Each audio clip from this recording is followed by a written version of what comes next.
Bismillahirrahmanirrahim. Assalamu alaikum students. Hope so you are fine. Today we are going to discuss the numerical problem of chapter number 7 class 9 physics. तो आइए बगैर time ज़ाया किए हुए 7.7 numerical की तरफ चलते हैं। A uniform rectangular block of would, हमारे पास एक वुड का रेक्टेंगुलर ब्लॉक है जिसकी हमारे पास उसने डायमेंशंस दी हुई हैं 20 centimetre bye 7.5 centimetre bye 7.5 centimetre, जिसकी हमारे पास 3 डायमेंशंस हैं। 3 डायमेंशंस मैंने आपको लास्ट वीडियो में भी बताया था कि जब भी किसी चीज़ की 3 डायमेंशंस हों वो उसका वॉल्यूम होता है, 2 डायमेंशंस हों वो हमारे पास एरिया होता है। तो मैं आपको समझाने की कोशिश करता हूँ। कह रहे हैं कि हमारे पास एक वुड का ब्लॉक है जिसकी हमारे पास क्या है 3 डायमेंशंस हैं, जिसका मैथ हमारे पास कितना है, मैथ हमारे पास 1000 ग्राम है।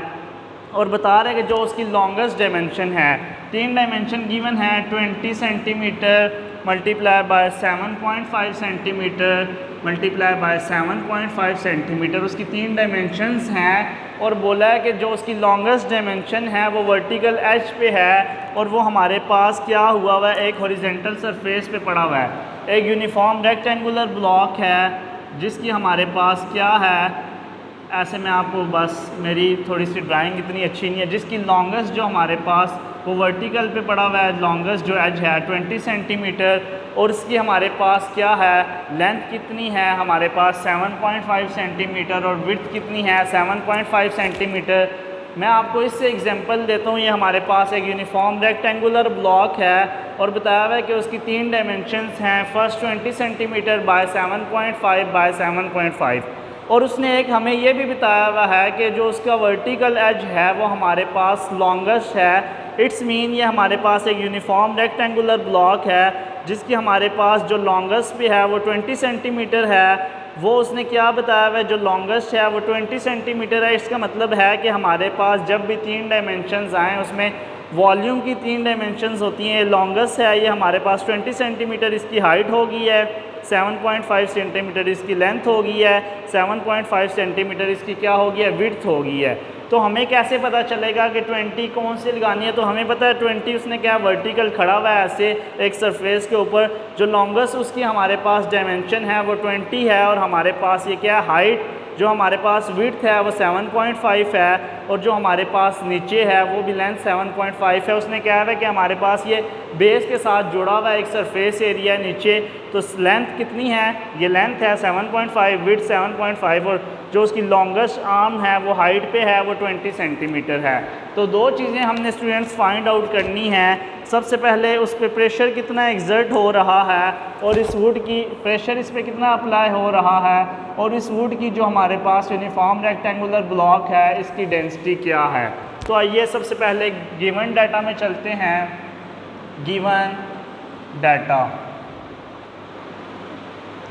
गिवन डाटा में हमारे पास सबसे पहले, और इसने बताया हुआ इसका मास कितना है, इसका मास हमारे पास है स्टूडेंट्स 1000 ग्राम इस वुड का।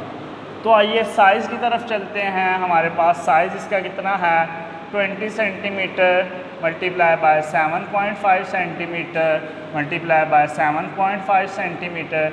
सबसे पहले लिख लेते हैं कि हमारे पास इसकी थिकनेस कितनी है, मीन्स लेंथ कितनी है। लेंथ हमारे पास इसकी है 7.5 सेंटीमीटर, विड्थ हमारे पास कितनी थी 7.5 सेंटीमीटर, हाइट कितनी थी इस ब्लॉक की हमारे पास 20 सेंटीमीटर, लिख लिया। मास कितना गिवन है हमारे पास, मास गिवन है 1000 ग्राम। इसको मैं केजी में कन्वर्ट कर लेता हूँ। ग्राम से जब भी केजी में जाएंगे तो हमारे पास 1000 से डिवाइड करते हैं। ये मैं आपको काफ़ी वीडियोस में बता चुका हूँ। जब भी स्मॉलर यूनिट से बिगर यूनिट की तरफ जाते हैं तो डिवाइड करते हैं। इन 1 kg वी हैव 1000 ग्राम, इसलिए 1000 से डिवाइड किया है। तो मेरे पास आज का मास कितना है 1 kg, ये मैं लिख लिया। मास हमारे पास 1 kg है। हमने क्या फाइंड आउट करना है स्टूडेंट्स, फाइंड आउट करना है प्रेशर कितना एग्जर्ट हो रहा है इसके ऊपर, प्रेशर P फाइंड करना है। दूसरी चीज़ हमने फाइंड करनी है इसकी डेंसिटी, वुड की डेंसिटी हमारे पास कितनी है। डेंसिटी को रो से डिनोट करते हैं। सॉल्यूशन, तो सबसे पहले हम प्रेशर का फॉर्मूला अप्लाई करते हैं। तो प्रेशर का फॉर्मूला है pressure is equal to force by area. सबसे पहले हमारे पास फोर्स भी नहीं है, एरिया भी नहीं है। प्रेशर फाइंड आउट करने के लिए हमारे पास फोर्स भी होनी चाहिए, एरिया भी होना चाहिए। सबसे पहले फोर्स निकालते हैं, इसको इक्वेशन 1 का नाम देते हैं। As force is equal to, हमें पता है फोर्स W के इक्वल होती है वेट के, और W क्या होता है mg। m हमारे पास कितना है 1 kg। हमें पता है g की value at the surface of earth 9.8 होती है। हम अप्रॉक्सीमेटली 10 लेते हैं 10, और फोर्स का यूनिट हमारे पास आ जाता है न्यूटन। प्रेशर का फॉर्मूला लगाने के लिए फोर्स चाहिए थी, फोर्स 10 आ गई है। एरिया निकालते हैं ताकि हम फर्दर इसको सॉल्व आउट कर सकें, प्रेशर फाइंड आउट कर सकें। तो स्टूडेंट्स हमारे पास एरिया का फॉर्मूला हमें पता है, as area is equal to length multiply by width. हमारे पास एरिया का फॉर्मूला होता है लेंथ इनटू विड्थ। हमारे पास लेंथ कितनी थी 7.5 मल्टीप्लाई बाय फिट 7.5। जब मैं 7.5 को 7.5 से मल्टीप्लाई करूँगा, एक मिनट में कैलकुलेटर ले आता हूँ। 7.5 को 7.5 से मल्टीप्लाई करूँगा, 7.5 इंटू 7.5, हमारे पास आंसर आ गया 56.25। 56.25, साथ में सेंटीमीटर था दोनों के, सेंटीमीटर स्क्वायर। ये हमारे पास एरिया आ गया। अब हमें पता है स्टूडेंट्स कि हमने सेंटीमीटर को मीटर में कन्वर्ट करना है। As we know that in 1 metre we have 100 centimetre. Centimetre छोटा यूनिट है, मीटर बड़ा यूनिट है। व्हेन एवर जब भी हम सेंटीमीटर से मीटर में जाएंगे, छोटे यूनिट से बिगर यूनिट में जाएंगे, तो क्या करते हैं डिवाइड करते हैं। और हमें पता है 1 मीटर में 100 सेंटीमीटर होते हैं। तो 56.25 को हम क्या करेंगे 100 से डिवाइड कर दिया। मीटर में कन्वर्ट करना था, कर दिया। अब हमारे पास ये क्या है स्क्वायर है, तो ये हमारे पास जो नीचे चीज़ आएगी इसका भी क्या ले लेना है स्क्वायर ले लेना है स्टूडेंट्स। यहाँ पे क्यूब होता तो यहाँ पे मैं 100 का क्या ले लेता क्यूब ले लेता। अब 56.25 जब 100 का स्क्वायर लेंगे तो हमारे पास 100 का स्क्वायर ये आ जाएगा, और 56.25 को इससे डिवाइड करेंगे तो देखते हैं हमारे पास आंसर क्या आता है स्टूडेंट्स। हमारे पास आंसर आता है 56.25 डिवाइड बाय आंसर, तो हमारे पास आंसर आ गया 5.625 इंटू 10 की पावर -3। एरिया का यूनिट होता है मीटर स्क्वायर, तो हमारे पास एरिया भी आ गया। अब स्टूडेंट हमने क्या करना है, हमने ये करना है put the value of force and area in equation 1 now.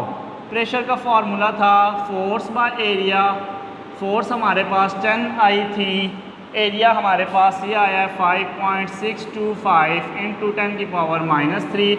जब मैं 10 को एरिया से डिवाइड करूँगा, 10 डिवाइड बाय एरिया, तो हमारे पास आंसर आ गया 177। हमारे पास आ गया 1777.7।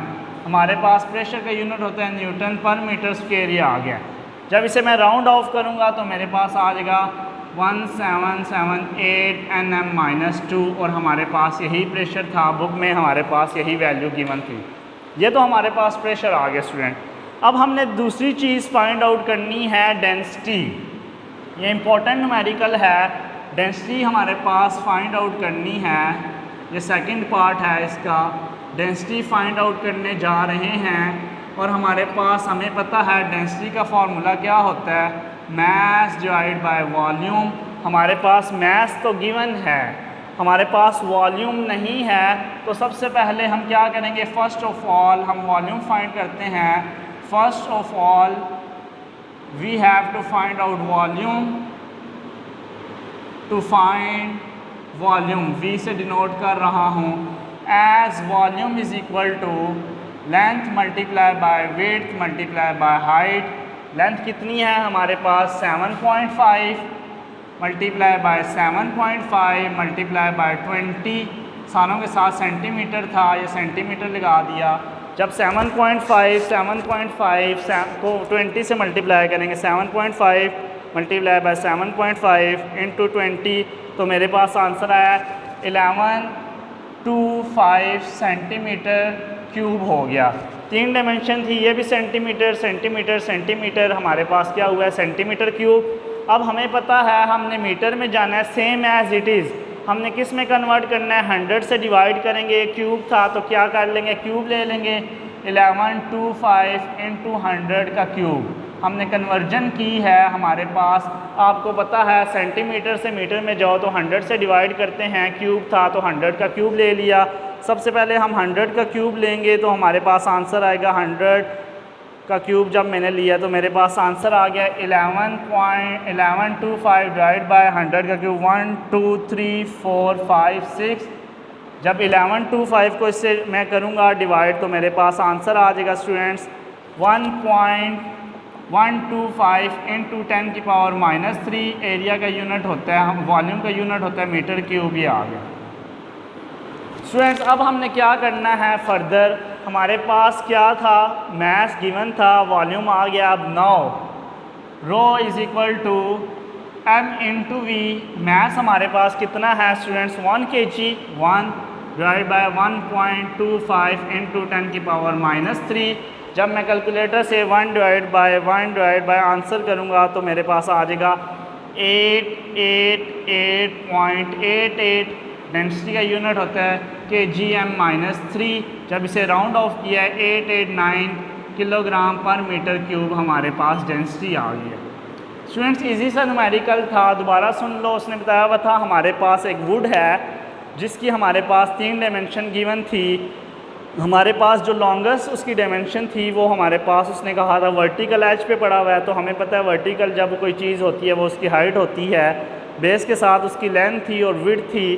तो हमने स्टेप बाय स्टेप किया। प्रेशर का formula force by area, force भी नहीं है एरिया भी नहीं है। सबसे पहले फोर्स निकाली, फिर एरिया निकाला, वैल्यूज़ पुट की, आंसर आ गया। फिर हमने क्या करना था, डेंसिटी निकालनी थी, मैथ बाय वॉल्यूम। मैथ तो था, वॉल्यूम नहीं था। वॉल्यूम होता है length multiply by width into height. ये आ गया, इसको 100 का क्यूब लिया, स्टेप बाय स्टेप किया, हमारे पास आंसर आ गया। होप सो आपको ये न्यूमेरिकल समझ आ गया होगा। अगर आपको कोई भी डिफ़िकल्टी हुई तो आप कमेंट में मेंशन कर सकते हैं। Thank you so much. Allah हाफिज़।